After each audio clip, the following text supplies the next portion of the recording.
ஒற்றராக இருப்பது எளிதல்ல. மிகுந்த புலனடக்கம் உடையவர்கள், உடம்பை தன் இஷ்டம் போல் வளைக்க கூடியவர்கள், அசைக்க முடியாத வைராக்கியம் உடையவர்கள் தான் ஒற்றராக இருக்க முடியும். அடிப்படையாக சகிப்புத்தன்மை உடையவர்களைத்தான் ஒற்றர் படையில் தேர்ந்தெடுப்பார்கள். குமுதினியின் கணவர் ஆதிகேசவன் மும்முடி சோழ பிரம்மராயரின் ஒற்றர் படையில் பயிற்சியாளராக இருப்பவர். பிரம்மராயர் தன்னிடம் அனுப்பிய ஆட்களை பல்வேறு விதமாக சோதித்து சிலரை தேர்ந்தெடுத்து கடும் பயிற்சி கொடுத்து பயிற்சிகள் முடிந்தவுடன் நல்ல வருமானத்தில் அவர்களை ஒற்றர் படையில் நியமிப்பார். ஒரு இளைஞன் ஒற்றர் படையில் சேர்ந்து விட்டான் என்றால் 6 பேர் கொண்ட அவன் குடும்பம் மிக சந்தோஷமாக வாழும். அதை தவிர அரண்மனையின் எந்த பகுதிக்கும் அவன் போக முடியும். அரசரை எப்பொழுது வேண்டுமானாலும் அவன் சந்திக்க முடியும். அரசாங்கத்தில் என்ன நடக்கிறது என்பதை உடனுக்குடன் தெரிந்து கொள்ள முடியும். அரசருக்கென்று தனியே ஒரு ஒற்றர் படை இருந்தது. அந்த ஒற்றர் படையை பிரம்மராயரின் ஒற்றர் படை வேவு பார்த்தது. ஒரு அரசாங்கத்தில் இதுவெல்லாம் சகஜம். எவரையும் எது குறித்தும் நம்பாத இயல்புதான் ஒரு அதிகாரிக்கு தேவை.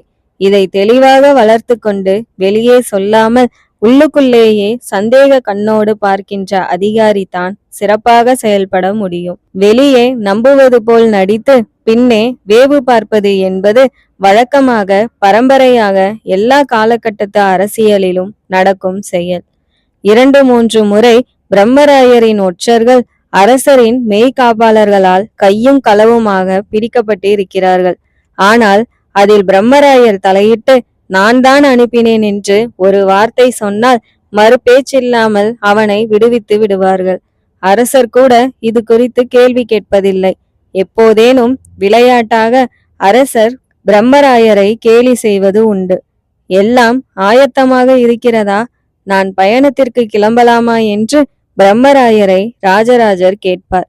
புறப்படலாம் மன்னா என்று பிரம்மராயர் சொன்னதும் உங்கள் ஒற்றர் படை முன்னே போகிறதா அல்லது பின்னே வருகிறதா என்று கேள்வி கேட்பார்.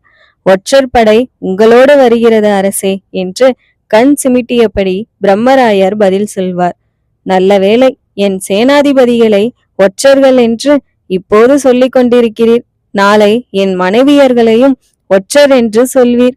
உம்மோடு பேசிக் கொண்டிருப்பதே ஆபத்தான விஷயம் என்று அரசர் அவரை வணங்கி புறப்படுவார். பேச்சு கேலியாக இருந்தாலும் ஒற்றர் படை என்று ஒன்று இருக்க வேண்டும் என்று எல்லோராலும் அங்கீகரிக்கப்பட்டாலும் அப்படி ஒற்றன் என்று